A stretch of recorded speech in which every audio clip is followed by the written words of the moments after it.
introduce? Yes! Okay, I'm the wolf. I'm pig 2. I'm pig 3. Narrator 2. Narrator 1.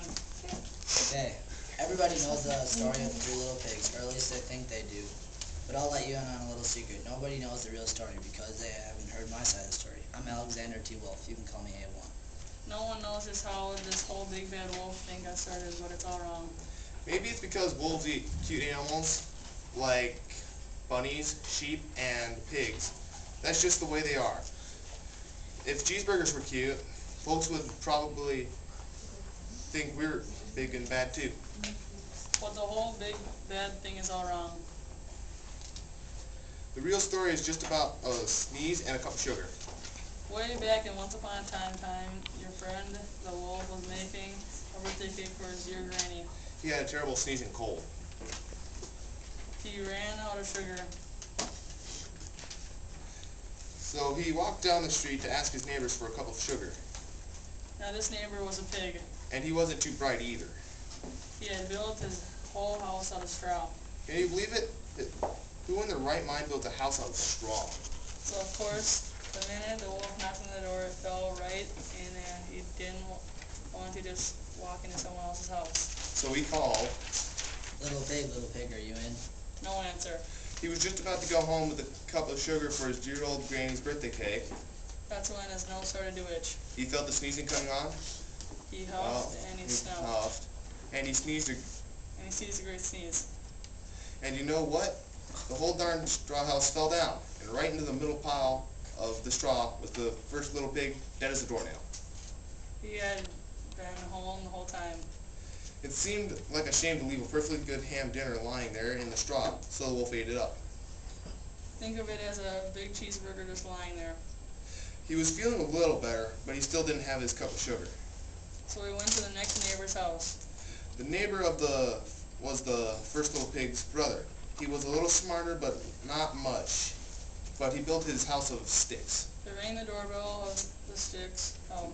Nobody answered. He called. Mr. Pig, are you in? He yelled back.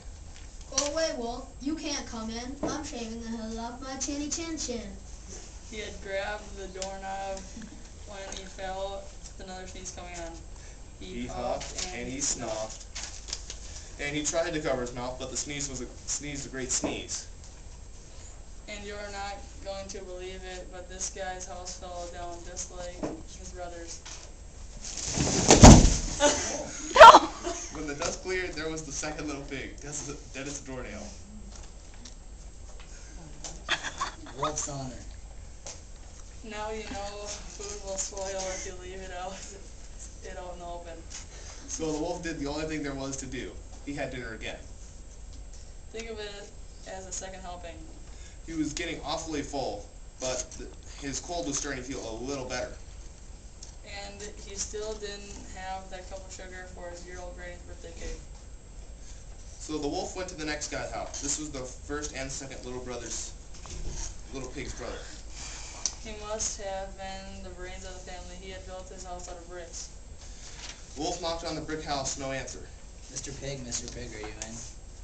And do you know what that rude little porker answered? Get out of here, Wolf. Don't bother me again. Talk about impolite. He probably had a whole sack full of sugar. And he wouldn't give the wolf even one little cup of sugar for his dear, sweet old granny's birthday cake. What a pig.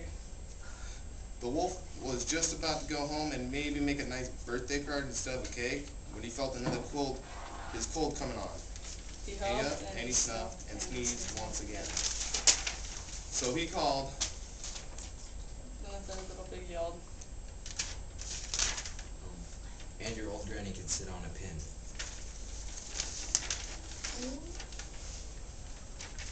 Wolf was usually a pretty calm fellow, but when he heard somebody talk about his dear sweet old granny like that, he went a little crazy. When the cops drove up, of course, he was trying to break down his pig's door, and the whole time of the wolf was huffing and puffing and sneezing and making a real scene. The rest, as they say, was history. The news reporters found out about the 2 pigs he had for dinner. They figured a sick guy going to borrow a cup of sugar didn't sound very exciting. So they jazzed up the story with all that huff and puff and blow your house down stuff. And they made him the big bad wolf. That's it. The real story. I was framed. But maybe you could loan him a cup of sugar. Okay, quick clap for the guys.